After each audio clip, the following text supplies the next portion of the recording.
welcome to the Catholic Education Foundation, podcast number 36. This podcast will feature Father John Baptist Hoang, chaplain for the University of Louisville, and Rich Lecklider, the president of the Catholic Education Foundation. The primary focus of today's conversation is to share with our audience the importance of the work of Father John Baptist and his new role as chaplain for the University of Louisville. Gentlemen, thank you for being here. Yeah, pleasure. Thank you. Yeah, thanks for having me. Father, let's start with you. First, welcome to the show. Thank you for being here. Tell our audience about your background, your family, your education, and how you got to Louisville. Sure. Wow. Okay. How I got to Louisville. I was born in California, actually, but I grew up in Virginia. Okay. My family's from Vietnam, so they're both from South Vietnam after the Now, your parents are from Vietnam? Both of them, yeah. Both Okay. my parents are from Vietnam. They actually met in Africa.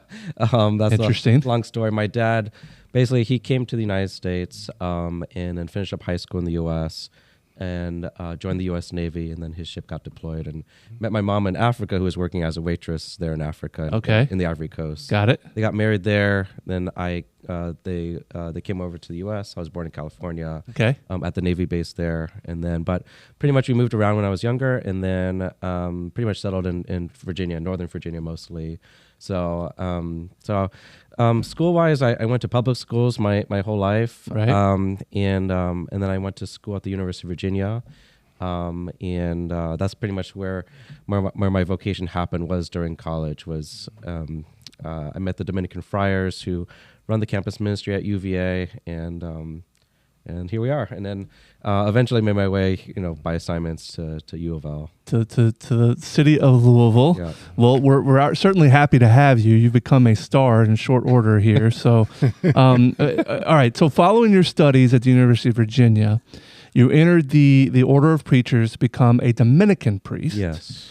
Talk about your discernment and what led you to pursue that path. Yeah, sure. So actually, when I first started off at UVA, I was studying chemical engineering with a pre-med track. And Pre-med. Yeah. So doctor? I mean, doctor. Is that, yeah. I was okay. inspired by my older cousin, Okay. who's a doctor himself. So he was just a great example to me. So that was the path I was going on. But when I got to UVA, like, God surprised me, especially I kind of came back to Mass and the sacraments after just kind of being away from it Right. for a while during my high school years, and I was just blown away by just the preaching of the Dominican Friars there, and so the Dominicans are they were founded over 800 years ago. Okay. We're the Order of Preachers. Okay. So Saint Dominic is the founder, and we were specifically founded to preach for the salvation of souls. Is kind of like our motto there. What's the difference between a Catholic priest and a Dominican priest? Yeah. So I'm both. I'm a Catholic priest and a Dominican. Okay, priest. so there's not necessarily a difference. Yeah, it's like a Venn diagram. Okay, all right. So I'm a religious order priest. Most people will today, if they have some interface with the Catholic Church, they'll probably mostly encounter what's called a diocesan priest. So a priest that's in the Roman collar. Yeah. And they're in a diocesan structure. You have a diocesan bishop. Sure. And you're serving a diocese. Sure. Part of being a religious order throughout church history, you have just these different charisms of the Holy Spirit, just kind of different emphases on really bringing the gospel to the world. And so our Dominican order, there's like Franciscans. A lot of people know about Franciscans. Sure. A lot of people know about Jesuits, Sure. Benedictines. So Right. all these different religious orders. So the Dominicans were founded in the 13th century, specifically to preach at a time that the church was lacking in its preaching, especially when people were going away from the faith at that time in the 13th century. And there are just different ideas about who God is and why is there evil and suffering in the world, and that's just to summarize it. Got it. But we were founded specifically to preach truth and to bring people back to the truth and back to the church. So one of our famous Dominican saints that most people know, since we're on the Catholic Education podcast, is St. Thomas Aquinas. Okay. He's Gotcha. He's a kind of like a rock star. Okay, the rock star. I like it. For us too, yeah. Patron saint of students.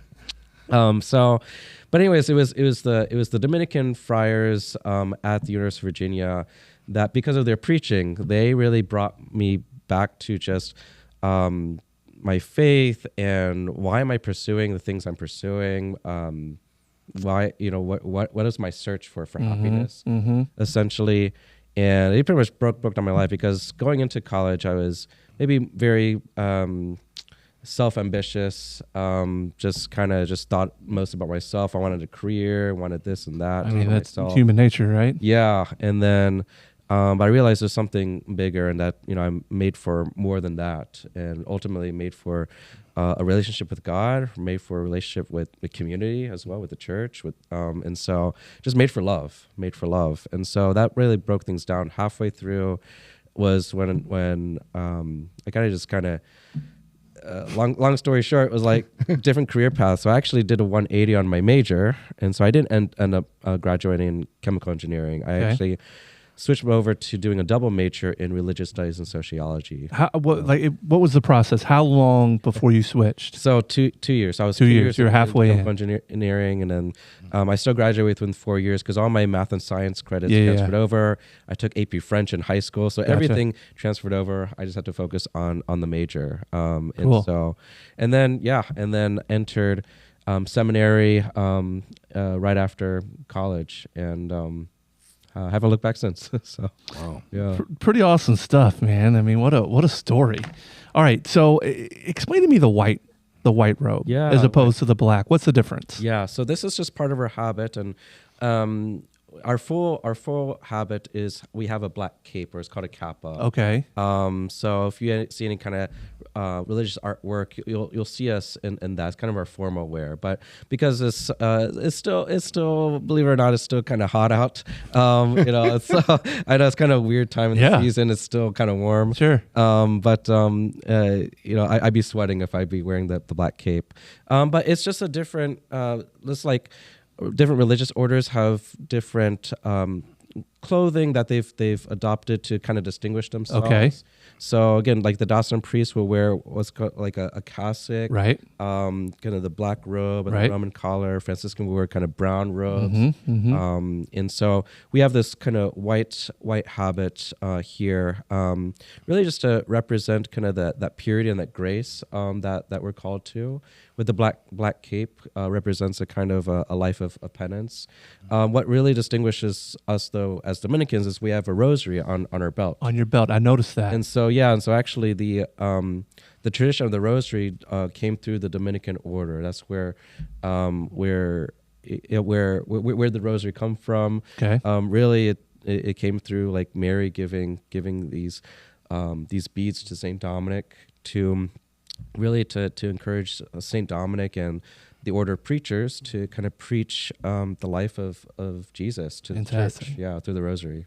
Pretty cool. All right, so you were ordained in the May of 2016. Mm-hmm. Walk us through some of your early assignments. Yeah. So I'm still a young priest, but how old are you, Father? I am 37. Okay, yes. All right. I was gonna guess. I was ordained at 28 years old. Okay, so I've been around the block. Yeah, you're very young priest. But my first assignment was to New York City, and so I started off 2 years as a parochial vicar, an assistant pastor to a parish where New York University is at in Greenwich Village, New York, and so this is the parish that serves the NYU community. So I served there for 2 years in the parish, but then after those 2 years, I was named the chaplain, the main chaplain to New York University. So then I served there for 4 years as the NYU chaplain, and then I was assigned to become the U of L chaplain here in Louisville. So this is my third year at the University of Louisville. So I've been to New York a few times, and every time I come back, I feel a kind of a sense of calm because it's so fast paced there. Describe to us what that experience was, the kind of work that goes on too in New York City. Yeah, as it says, it's fast paced, and if you're from like Virginia or Louisville, it's a different way of life. Oh yeah. So it was a different way of life for you. So you had to get used to it, I'm assuming. Yeah. So you go with the rhythm of the city, and so everything's go. You have to be kind of efficient and everything. You have to all the demands. Like everything's just very demanding. Everybody is there just trying to be on top basically to survive. But when it came to like, my ministry at NYU, it's interesting. There's no traditional campus. The city is the campus. Yeah, it's kind of the whole city, right? Yeah, and so really NYU is just all these different buildings dispersed through the city. And so that actually makes it harder to maybe meet a student. You're kind of hit or miss. You're like either meet just a regular young adult working in the financial district, right? Or you hit jackpot. You meet a college student, right? Were you involved in any sports when you were at NYU? Not at NYU. I know you are here, and we'll get to that here in a little bit. So NYU is D3 sports. Okay. We did have students involved in our campus ministry who were from the dance team. Okay. So they were very involved. A couple of dancers there. We had people that dated people on the basketball team. Got it. But there's really, connections. Yeah, but sports culture was not big at NYU. Yeah, so even the fact that I asked that question probably tells you that sports are a little bit different situation here in Kentucky. Oh yeah, I love it. I love in Kentucky because I'm from Virginia, and so I love sports. I grew up watching the Washington D.C. sports. So okay, all those Washington D.C. teams, those are my teams. All the professional teams there. So I've got to ask you this. I'm going to go off on a tangent here for a second. But so Tony Bennett, man of faith, obviously the head basketball coach at University of Virginia, is such a leader and such a role model to so many people. And to see him step down, what was your feelings on that? Yeah, well, it was like basically right before basketball season started. Yeah, and so like a couple weeks ago, right? As a personal fan, I was like shocked. I was like, why? But then when you kind of see his press conference and you see that this was a man who saw. I think because he was a man of deep faith. Deep faith. And that's why I bring him up, because I know that, and I think he got that calling from God to do something different. And I think he didn't want to go with the fast pace of kind of where sports is going now, which is a lot of the NIL. Yeah, NIL, the commercialism. It becomes now a business, and rather than actually cultivating a sport and cultivating people. Yep. I think he just stepped away because it kind of wants that slower pace, of life. So, Father, how do you get today's college students interested in faith? What do you have any tricks? I mean, obviously you've been good at it at U of L, but how do you make that happen? Yeah, that is still an ongoing thing that I still pray about. What are the tricks? Believe it or not, some people think that this is the trick, but actually it's just a start, but it doesn't get people going. When some people think that you have to feed college students, so you throw like a big party, order a lot of pizza. Right. Sure, you might get like a big crowd, but will they stick around? No. Yeah, who knows? So I always like to think like Catholic campus ministry or our ministry in the church, like we have to know what our mission is. And so our mission is not to be like a soup kitchen for young adults. It's like we're just not there just to provide like a food service for young adults. So how do we really kind of draw them in and build them in? First and foremost, college students, they're faced with a lot of challenges just personally. So when it's their first time away from home, they've broken away from high school, going to college, trying to find their way in life, and so they're searching for meaning and purpose in their life, especially maybe reflecting on their experience in their family life and their education life, going into high school, but they're also their human heart is aching for some sort of like community, family. And so they try to find their friends in college. What I see campus ministry doing is actually trying to address both needs. The need for the search for meaning in life and truth, and of course the gospel has that. Like Jesus says, "I am the way and the truth and the life." And then the family part, and to see like they can belong to a community that that actually loves them, that loves them for who they are, Right. like no matter what they've done. And so rather than seeing the church as a kind of a club, because there are a lot of clubs being offered at the university level or on high school level Sure. too. And sure, you go to your club and that's great. But do you have like a family? Do you have like people that actually will support you in your good times and your bad times? Right. And so it's kind of creating that community of faith centered on God and just kind of going with the rhythm. And so really it's just consistency. What young people want is just consistency. And so really the trick, you could say, is actually just kind of doing what the church wants us to do, which the foundation are going to be like the sacraments. Like we got to have mass because that's their encounter with God first and foremost. And the sacraments, confession too, as well. So I offer daily confessions and daily masses over at U of L, and just people take advantage of that, all the time. So that's the foundation. After that is like providing a space for community hangout, and so.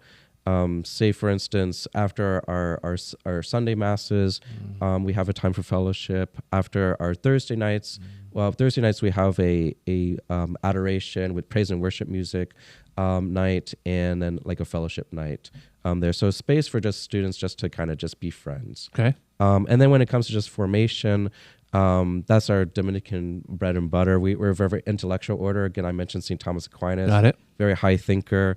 So on Wednesday nights, we offer kind of an intellectual capacity. We just kind of offer kind of some intellectual formation for the students.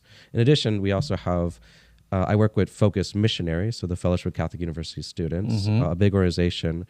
And these Focus Missionaries form these smaller communities of Bible studies where students can not just plug into a larger community, but they can plug into a more intentional, small-knit community. That's where they really get formed. So it's a lot of intentionality. It's the tip and trick. I know that was a long answer. No, but it's a great answer.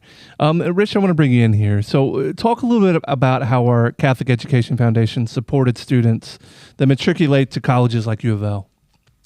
Yeah, listen, one of the great things about Catholic schools in the Archdiocese of Louisville, among others, great academics, superior academics, great spiritual formation, great athletics, great extracurriculars. I mean, across the board, Catholic schools kind of spell the word excellent. They really do, particularly here in our community.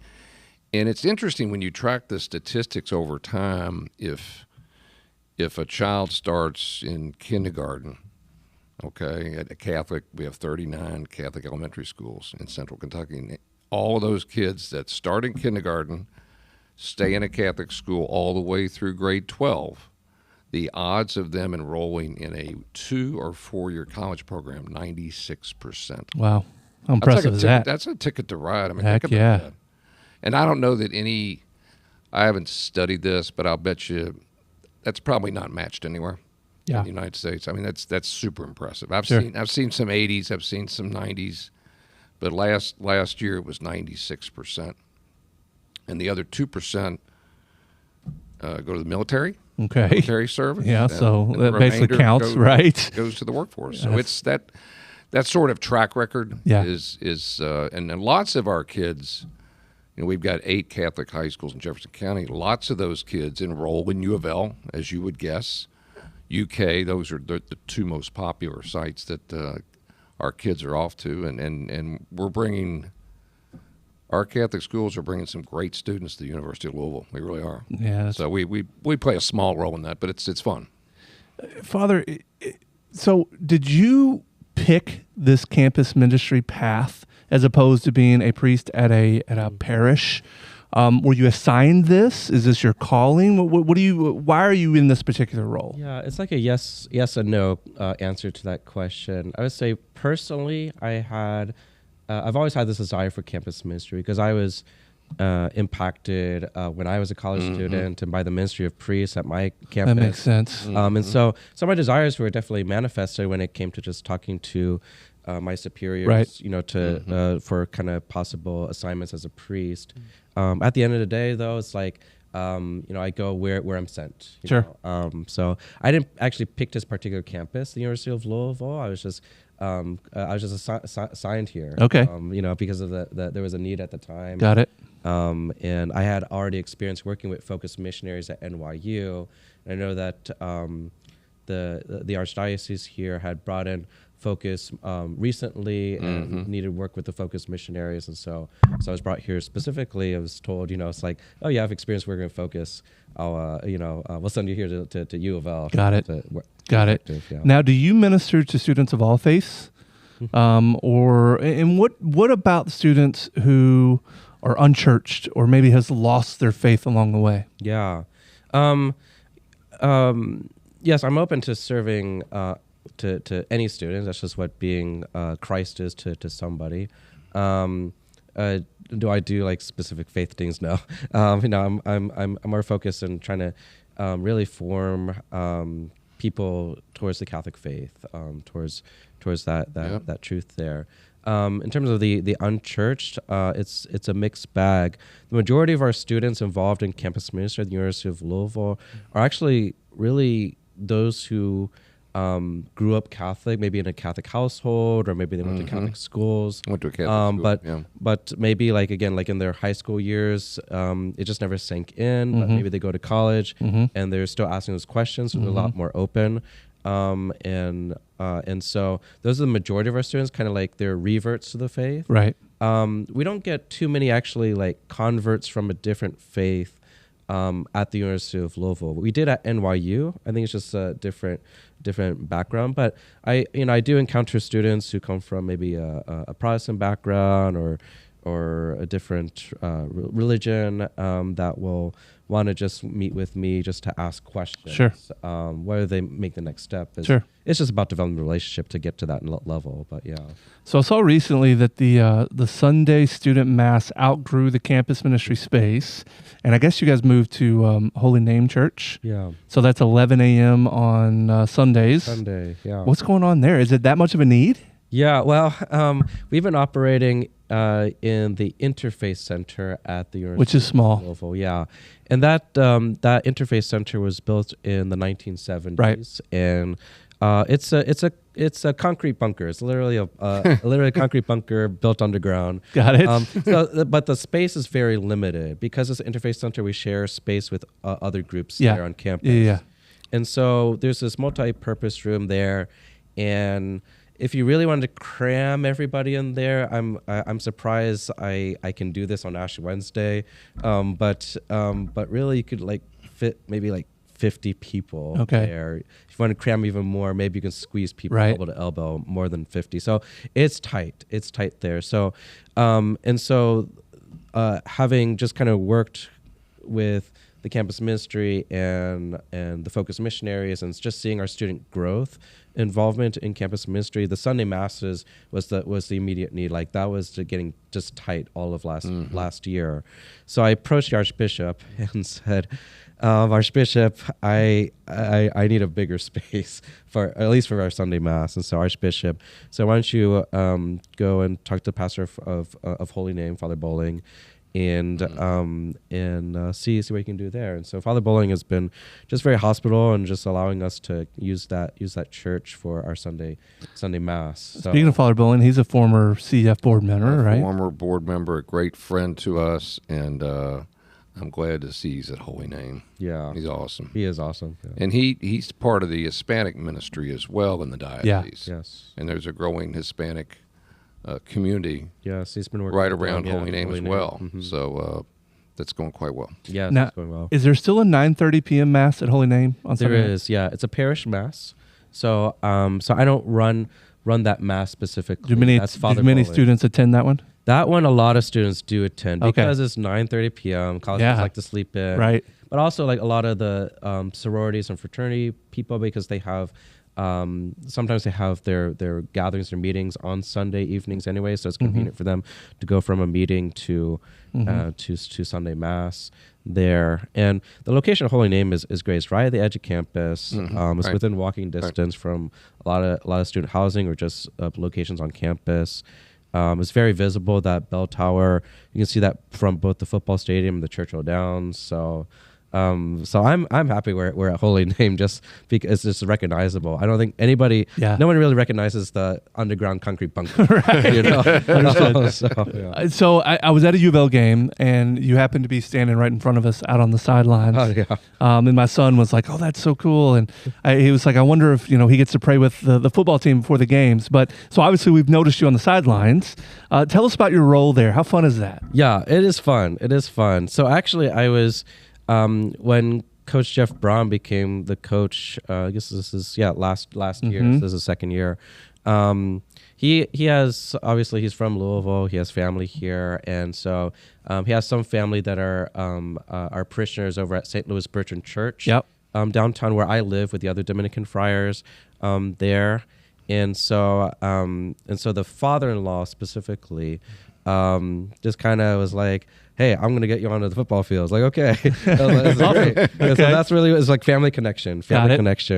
And so that's been great.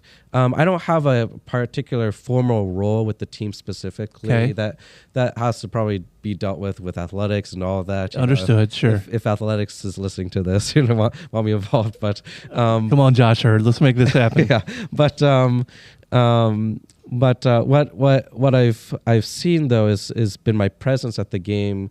Is that I've been more than a fan. I've been like really exercising my priesthood there, which has been great. So a number of ways. For instance, before the game and during halftime, I'll go to like the suite where the assistant coaches' families are. It's been great just talking to them about faith things. Right.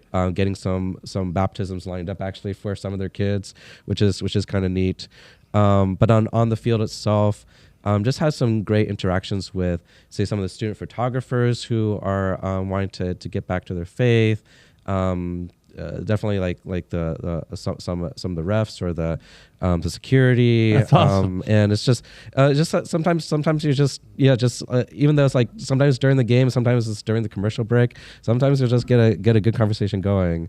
But it's good to get a shout out from the fans, like, hey Father, come ask for a blessing. Yeah. When the team comes out of the tunnel, and I was asked specifically to actually just give like a little blessing there when they're praying at the end zone. Oh, so that's fantastic. So I do bless the team when they're at the end zone. Last year we had one of our students who was more involved in campus ministry. He was one of the offensive linemen there, and he asked for his last game, his senior day game, for a personal blessing. So I gave him a personal blessing. Okay. When he came out of the tunnel there. But we have a number of the football players that have come to mass with us.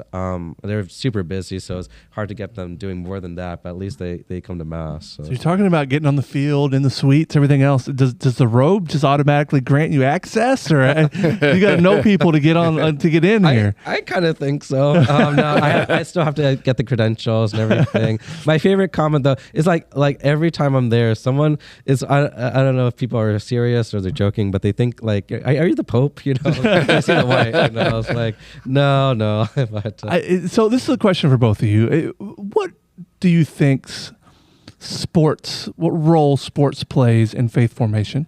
Do you want me to go first? Yeah, sure. Yeah. Sport. This is so much to talk here. I think sports is a great avenue. Can be a great avenue, especially for these athletes, to be form themselves and to be advocates of the faith. For their formation themselves, I think they're definitely more open.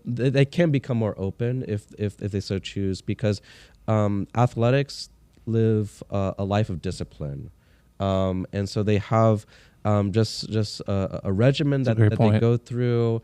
It's very ritualistic if you think about it. There's a little bit of a kind of a religion, you could say, when it comes to just being an athlete there. And so, because especially like in the Catholic Church, we also have structure as well. We also have formation, and of course, like when it comes to living the moral life, we encourage that kind of discipline as well. Especially, we were reminded that at Lent, to kind of fast and pray, and so. And so they have that discipline. Now they just have to integrate that into their lives, and not to really bracket I'm too busy for faith, because that can be a temptation as well, but to integrate the faith themselves. So in our campus ministry, we do have contact with certain student athletes, who've reached out, and some of them have been involved in our focused Bible studies as well, and become Bible study leaders as well. So that's been great, just part of their formation, and they're kind of sharing that with their fellow teammates, their fellow friends. And then becoming an advocate, because they have such an influence. That's right. I mean, they have a kind of a podium in a sense. That's right. Hey, it's like, instead of like living your life for like really for all the fame and the fortunes, like you can live your life for actually like for the Lord, and actually this is good for like your like the formation of your family as well. And so it's good to see even just like professional athletes doing that. Father, I even on a smaller scale. So my son, who's a freshman at a Catholic high school here in town, who's an athlete, he put a picture of himself on Instagram with a tag that says "Athletes who love God," and he started it. And then all of a sudden, a bunch of his friends who are also athletes started taking and doing the same thing. Just thought that was really cool. That's awesome. Yeah. Rich, how would you answer that? The role of sports? Well, I think everybody in the Archdiocese knows how strong Catholic sports are. Yeah. Okay, they're incredibly strong, and really across the country. And again, that's the thing about excellence in everything we do, which is really what Christ stands for and teaches us. But I think for younger people particularly, sports is all about team. It really is all about team, and that translates to a couple things. One, coaches. Okay, you look up to your coaches. You have a role model there, similar to Christ as your role model. Your coach is that role model. How many kids have you known in your life that said, "Man, this coach completely changed my life in the sport"? Right, a bunch. So you have that kind of role model in sports like you do in the gospel. Right. The other thing is that you realize that you're not the center of the universe. Okay, if you're on a team, the only way you're successful is work together. Yep. Okay, and if you're not going to be a team player, guess what? You're probably not going to play much. You're not going to start, and you might quit. Right. Okay, so having that, to your point, discipline around not only how you conduct yourself, but how you're part of a team. And that's, to me, that's faith formation. Yeah, that's totally faith agree. Formation. Yeah, great answer. All right, Father, you've been absolutely fantastic. I'm going to ask you one more question, then we're going to get you out of here. So is your job 24/7?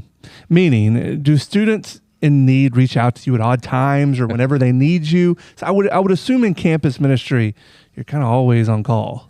Yeah, I mean that's what being a priest is. Being a spiritual father, you are a father. So it's not a professional career. This is life. But I would say in theory, yes, anybody can call me at odd hours.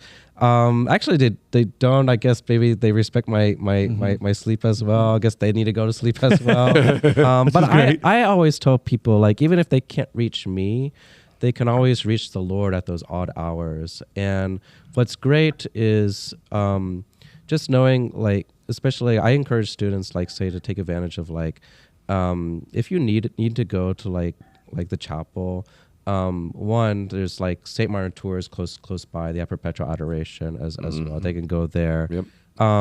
But I give limited key access. So we have the Blessed Sacrament reserved in that interfaith center. And so if a student, like, needs to actually see the Lord, like if they have a key that I grant them, then they can go visit the Lord at that time. That's like he's probably the better spiritual advisor than me. Like at 3 a.m, sure. like, just getting like waking up. You right, know? I understand. So yeah. Well, that's great answer. Well, that's great. Well, that's great work. That's fantastic work, particularly with young college students who, as you said before, they're trying to find their way in all kinds of facets of their lives, and certainly the faith formation facet's the most important. So thank you. Father John Baptist, your campus ministry work here at UofL is so important in transforming the hearts, minds of so many young students. May God bless you for your great works. And Rich, as every Catholic school family in need now knows, at the Catholic Education Foundation, The answer is yes. thank you, ladies and gentlemen, for listening. And we'll be back again next month with another engaging guest.